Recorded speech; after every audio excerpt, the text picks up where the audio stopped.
empezar con nuestra lección, quiero que recordemos algunos conceptos básicos y claves que hemos estudiado en estos últimos 4 jueves.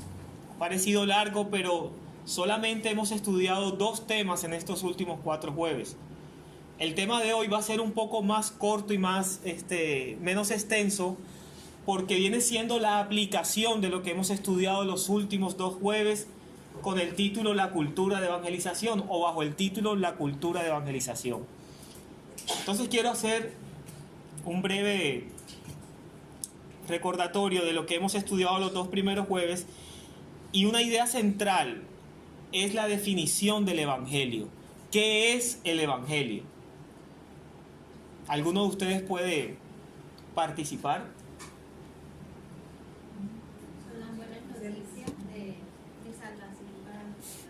Son las buenas noticias de salvación para los pecadores.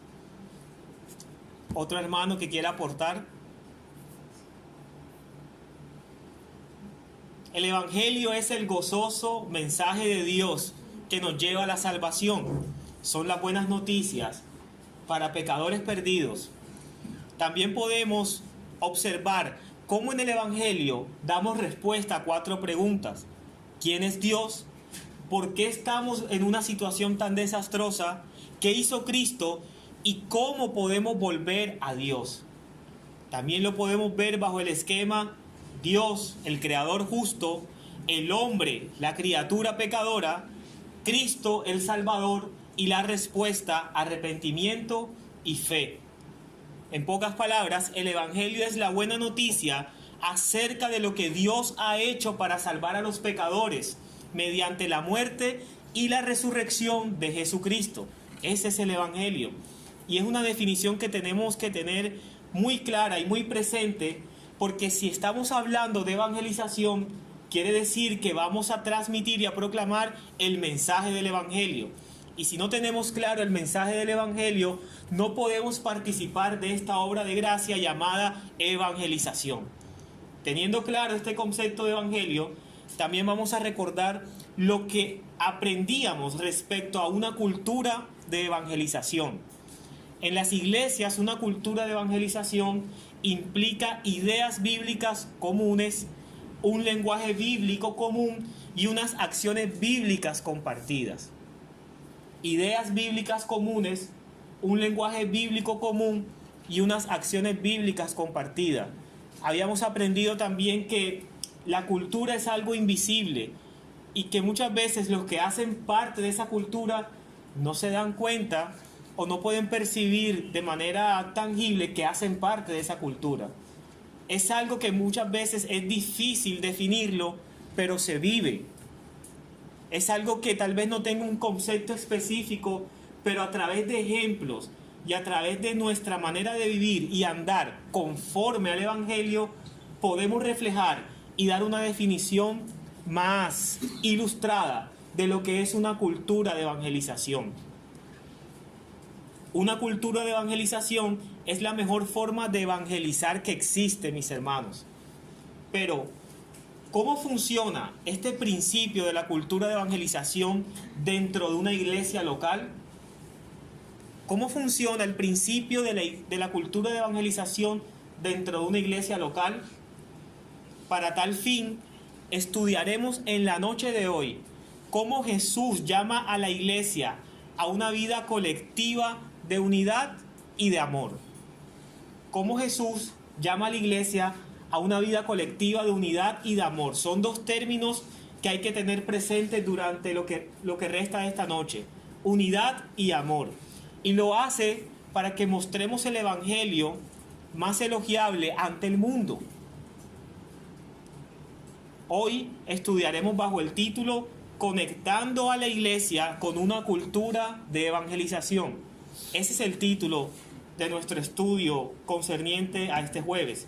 Conectando a la iglesia con una cultura de evangelización. E inicio diciendo que al buscar una cultura de evangelización, no estamos pretendiendo rediseñar la iglesia para la evangelización.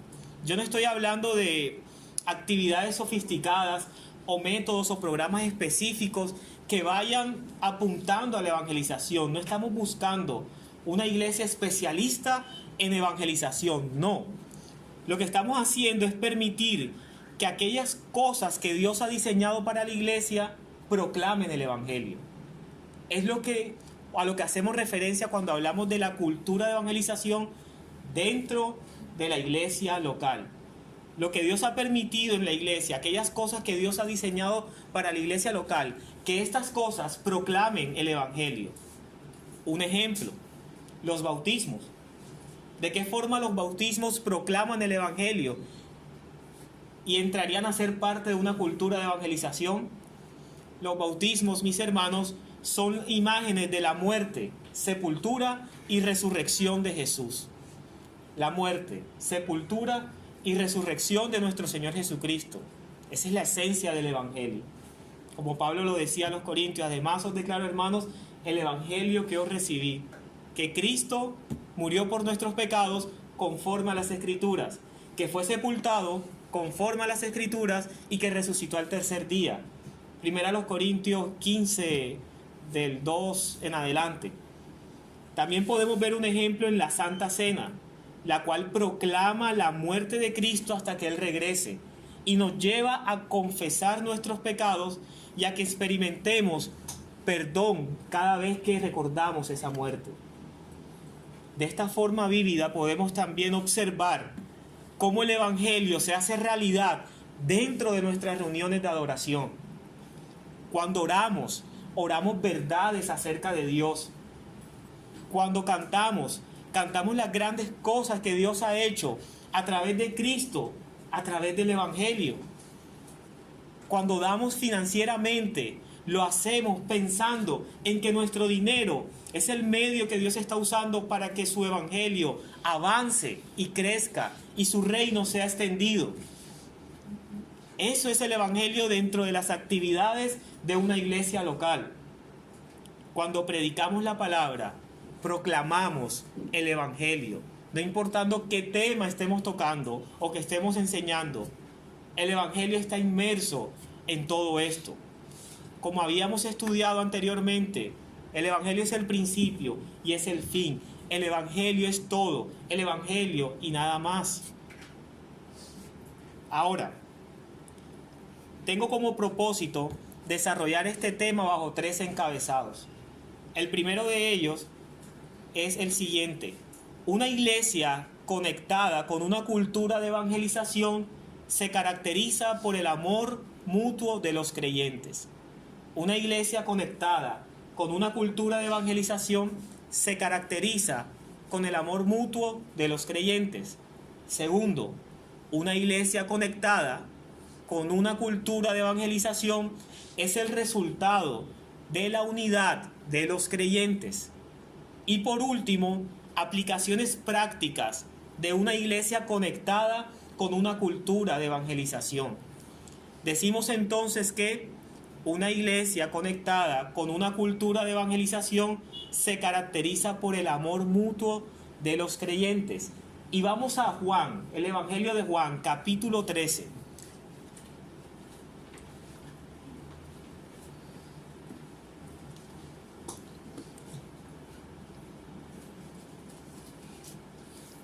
Juan capítulo 13, versículos del 31 al 35. Inmediatamente después que Jesús dice a los discípulos que uno de ellos le traicionaría, les da a nuestro Señor Jesucristo un mandamiento nuevo. Y es lo que vamos a leer. Juan capítulo 13, versículos 31 al 35. Leo para ustedes la palabra del Señor. Entonces, cuando hubo salido, dijo Jesús: ahora es glorificado el Hijo del Hombre y Dios es glorificado en él. Si Dios es glorificado en él, Dios también le glorificará en sí mismo. Y enseguida le glorificará. Hijitos, aún estaré con vosotros un poco, me buscaréis. Pero como dije a los judíos, así os digo ahora a vosotros: a donde yo voy, vosotros no podéis ir. Un mandamiento nuevo os doy, que os améis unos a otros como yo os he amado, que también os améis unos a otros. En esto conocerán todos que sois mis discípulos, si tuviereis amor los unos por los otros.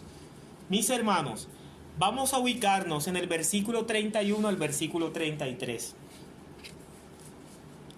Y quiero hacer una pregunta para que podamos participar. ¿Qué quiere decir Jesús cuando dice que Dios será glorificado en él y que a donde él va los discípulos no pueden ir? ¿Qué quiere decir Jesús cuando dice que Dios será glorificado en él y que a donde él va los discípulos no pueden ir? La cruz.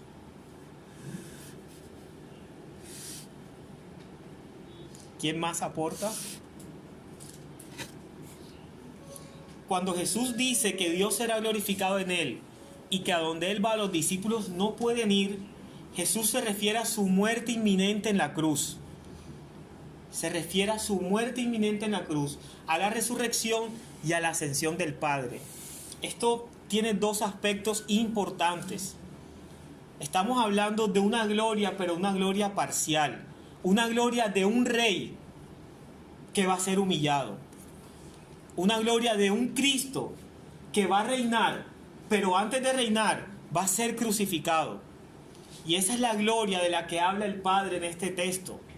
La gloria de Cristo en la cruz del Calvario, y esa humillación va a ser la entrada de un nuevo pacto que permitirá la entrada también de la extensión de un reino eterno, y un reino que es para siempre, con un rey eterno que es para siempre, y es Cristo. Pero antes de que eso suceda, mis hermanos, él va a ser humillado en una cruz. Esa es la gloria de la que habla este pasaje. Y a donde él va a ir, nosotros en ese momento, o sus discípulos en ese momento, no íbamos a poder ir. Primero porque no íbamos a poder cargar el pecado de toda la humanidad, y él sí lo hizo. Y segundo, porque él iba a ser glorificado como el Rey de Reyes y Señor de Señores al ascender al cielo y sentarse a la diestra del trono de Dios. Y así comienza este versículo antes de dar el mandamiento sobre el amor dentro de la iglesia local o en la comunidad o en la colectividad de los hermanos o los creyentes.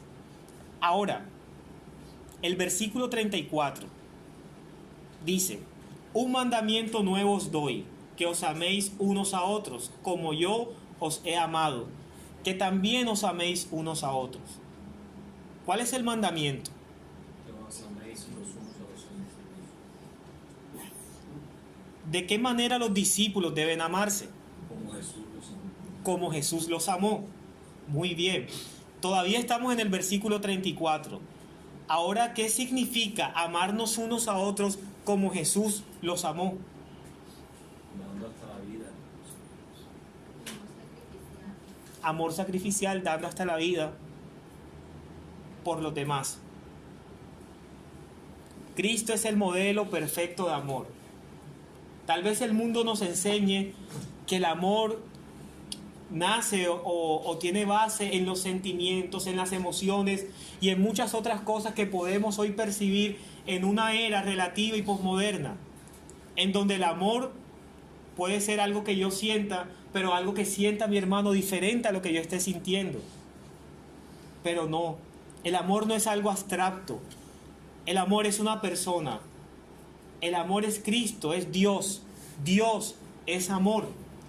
Y la forma en cómo Dios demuestra su amor hacia nosotros es entregando a Cristo por nosotros, en nuestra condición de débiles y pecadores. Es decir, en nuestra condición de la cual no merecíamos ese amor.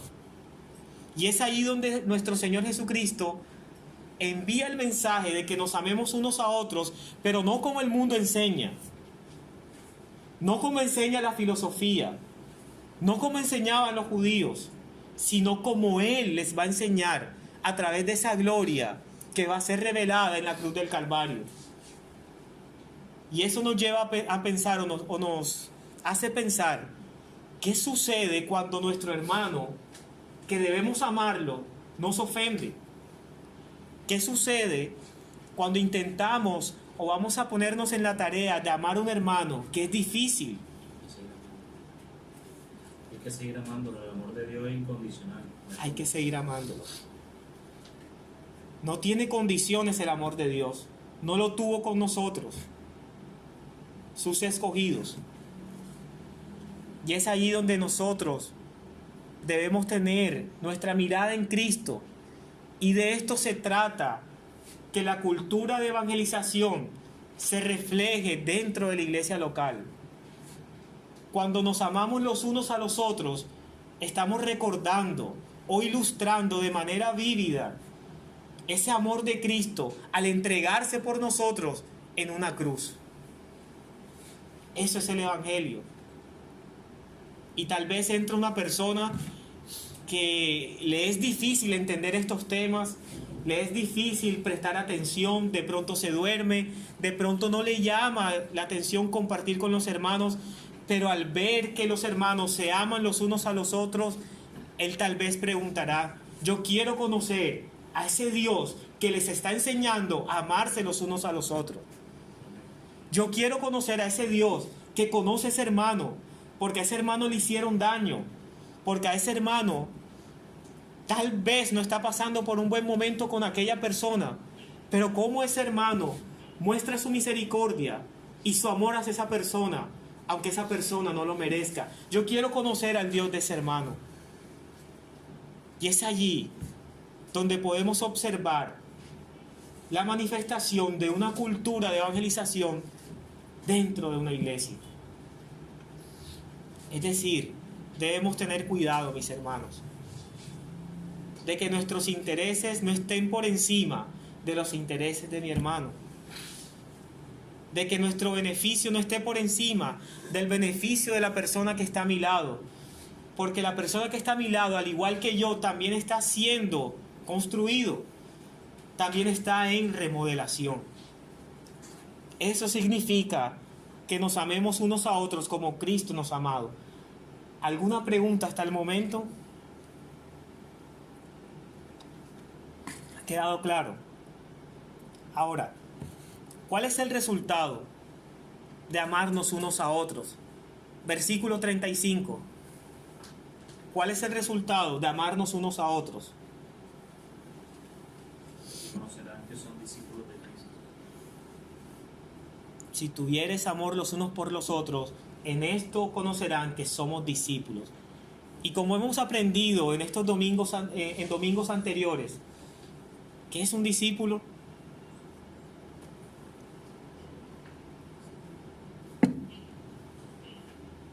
¿Ibas a decir algo? No, alguien que está creciendo conforme a la imagen de Jesús. Sí, un seguidor de Cristo que va a crecer y tiene como propósito llegar a la estatura del varón perfecto. Y ese es nuestro Señor Jesucristo. En eso conocerán que somos verdaderamente creyentes si nos amamos los unos a los otros. Pero mis hermanos, si dentro de la iglesia tenemos divisiones, si dentro de la iglesia también tenemos conflictos y discutimos por quién tiene la verdad absoluta y quién no, por quién posee la mejor doctrina o el mejor sistema doctrinal, ¿qué pensará o cómo verá el mundo reflejado a Cristo en eso? Es muy complicado. Y esto no está aquí para traer a colación nuevamente o mejorar un mandato que ya estaba dado. No. Esto está aquí porque la iglesia local o la iglesia de nuestro Señor Jesucristo, católica, universal, es la forma en la que Dios puede reflejar el evangelio. Y no solo eso, sino que ella misma es la columna y el baluarte de esa verdad. Tenemos una gran responsabilidad. Ustedes, mis hermanos, y yo tenemos una gran responsabilidad ante el mundo. Y no es que, es que a mí me importa lo que piense el mundo. No. Es que tú eres un embajador aquí en la tierra. Es que tu ciudadanía no está aquí en la tierra, sino en el cielo. Es que tu vida y la mía no te pertenecen, no nos pertenecen. Le pertenecen a aquel que nos redimió, aquel que nos compró del mercado de esclavos, nos hizo suyos. Ahora ese amor que Él ha manifestado en cada uno de nuestros corazones debe ser manifestado de manera real en nuestras vidas y en nuestro andar. Es una gran responsabilidad. Y es allí donde observamos que no es solamente de la persona que está aquí al frente esa responsabilidad, sino de todos. Todos somos servidores de Cristo y todos tenemos la responsabilidad de proclamar el Evangelio. La cultura de evangelización en la iglesia no es responsabilidad de los diáconos y de los ancianos. La cultura de evangelización en la iglesia es responsabilidad de cada miembro de la iglesia local. Esto nos lleva a guardar una unidad en lo que enseñamos, en lo que predicamos. Esto nos lleva a guardar una unidad en el vínculo perfecto de este amor que ya hemos aprendido. Y esto nos conduce a nuestro segundo encabezado. Una iglesia conectada con una cultura de evangelización es el resultado de la unidad de los creyentes. Juan capítulo 17. Juan capítulo 17, versículo 20 al 23.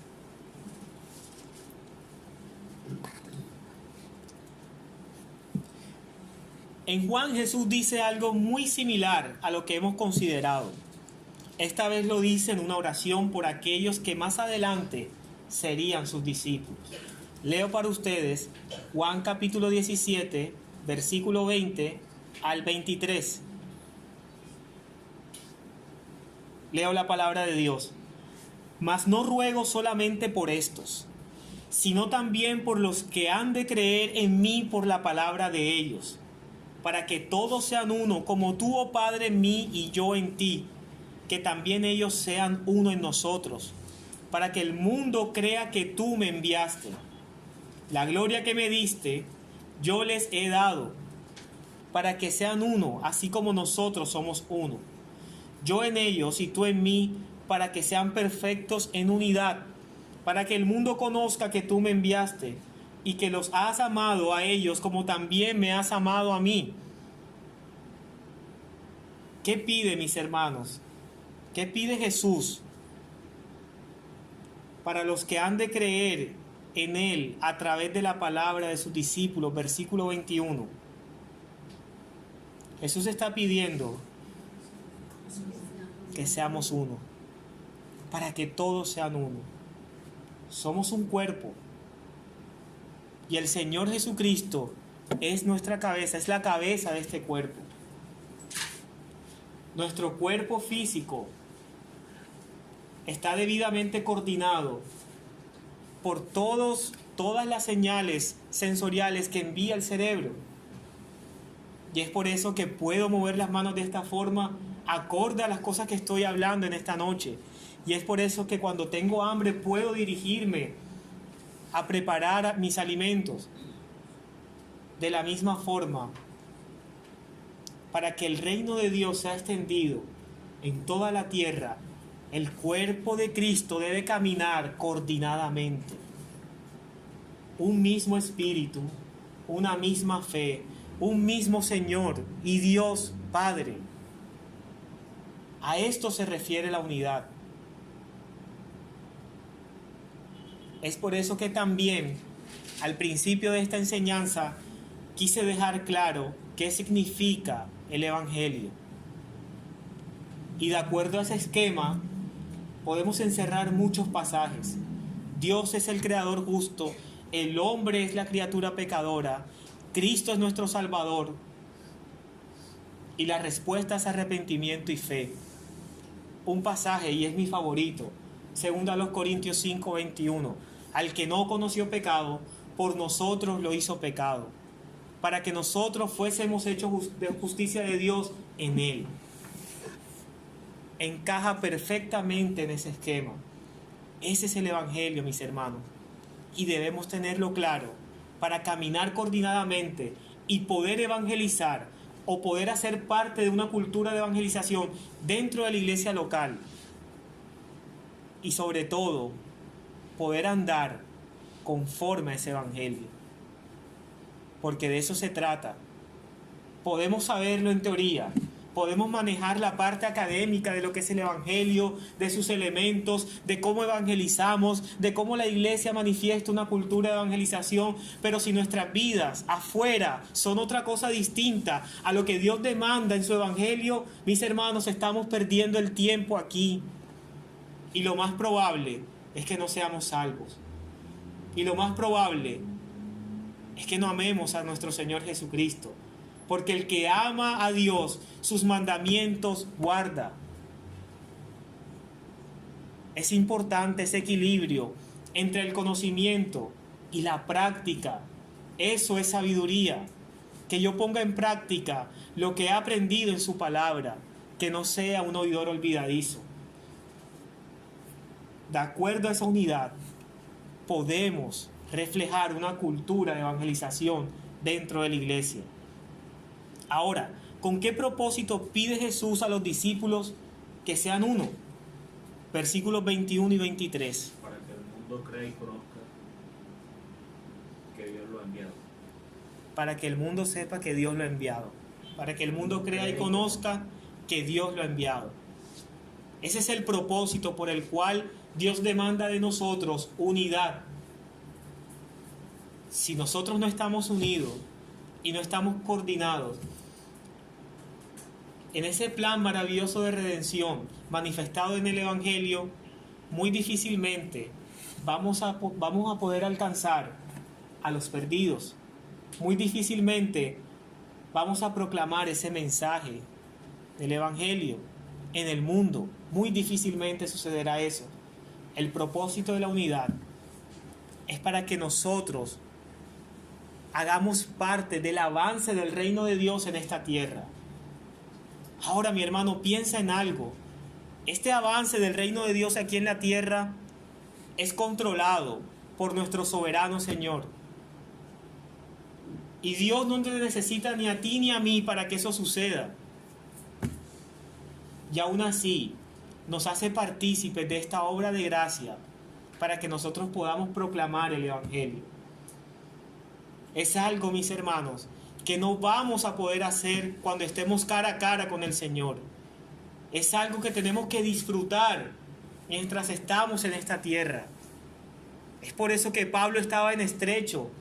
Él no sabía si quedarse o partir con Cristo, lo cual decía Pablo es muchísimo mejor. Pero él estaba aquí por amor a las almas perdidas y por amor a la iglesia de nuestro Señor Jesucristo. Pablo tenía en su mente la mente de Cristo, y la mente de Cristo tenía como propósito venir al mundo a salvarte a ti y a mí cuando no merecíamos ser salvados. Dios demanda de nosotros en que ya no miremos a más nadie conforme a la carne. Dios demanda de nosotros en que podamos ver a las personas como Cristo vio a Israel, como ovejas que no tenían pastor. Y ese es el mismo sentir que Dios quiere que nosotros tengamos. Y recuerden, mis hermanos, si tú y yo somos verdaderos creyentes, hay algo que va a pasar obligatoriamente. Y es que ya no vivimos nosotros, sino Cristo en nosotros. Esto es muy serio. Y es tan serio, y lo predico con urgencia, porque estamos fallando, y me incluyo primeramente. Estamos fallando en esto, y es la única forma, no que la iglesia se llene, porque esa no es la intención, de que la palabra de Dios corra y sea predicada. La intención es que es un mandato que se nos ha dado, y nosotros tenemos la obligación de hacerlo, por agradecimiento, por gratitud, porque no depende de nosotros, porque no es nuestro mensaje. Tenemos la obligación de hacerlo porque es nuestra misión, porque es la misión de Cristo. Ahora, de acuerdo al versículo 22, ¿qué ha dado Jesús a sus discípulos con el fin de que sean uno? La gloria que me diste. Jesús ha dado a sus discípulos la gloria que Dios le dio para que nosotros seamos uno. Esto no es una tarea que depende de nuestro esfuerzo. Esto no es una tarea que vamos a lograr con nuestros méritos. Esto no es una tarea que se logrará bajo esquemas sofisticados y programas especializados en la evangelización. Esto es una tarea que se hace en cada una de esas sillas, con cada una de nuestras vidas. Esto es una tarea que se hace cuando cantamos, porque cuando cantamos debemos cantar el evangelio. Esto es una tarea que se hace cuando compartimos como hermano, porque cuando compartimos como hermano debemos compartir el evangelio. Esto es tu tarea y la mía, mi hermano. Es una tarea de todos y no depende de nosotros, sino de esa gloria que Dios le dio a Jesucristo. No tenemos que hacer nada, solamente obedecer y seguir su misión.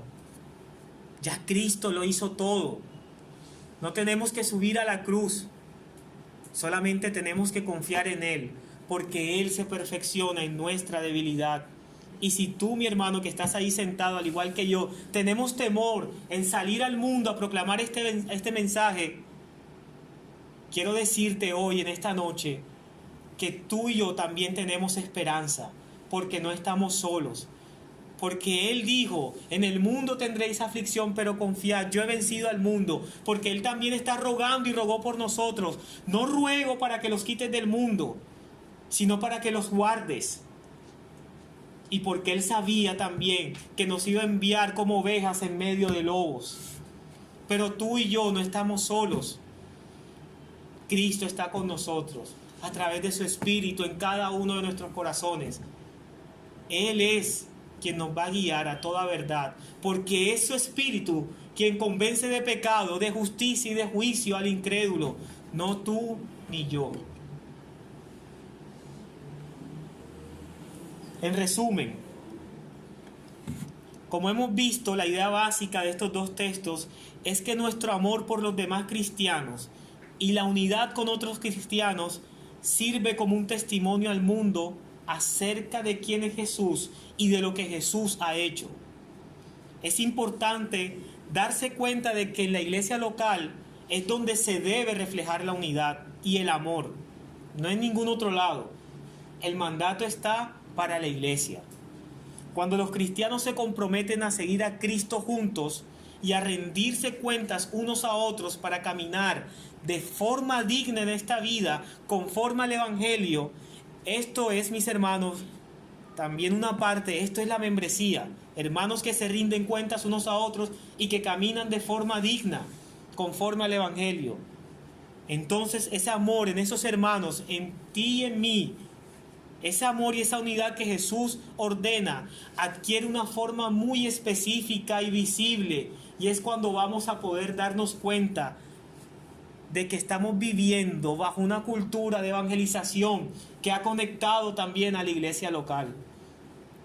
Y cada persona que entra ahí, cada persona que tú y yo invitemos, debemos nosotros entonces tener la plena confianza que va a sentarse ahí a escuchar a Cristo crucificado y a nadie más. Esa es nuestra confianza. Que cuando tengamos ese espacio en el que podamos compartir y alimentarnos un poco, tengamos la confianza de que vamos a poder hablar los unos de los otros el Evangelio. Por último, quiero terminar con algunas aplicaciones prácticas. Y es una única pregunta. Dice, si la vida interna de unidad y amor de una iglesia debería mostrar el Evangelio como algo elogiable a los ojos de los no cristianos, ¿qué debería una iglesia esperar de sus miembros? Si el propósito es que la iglesia muestre al mundo una visión real del Evangelio, la pregunta es, ¿qué debería la iglesia esperar de sus miembros?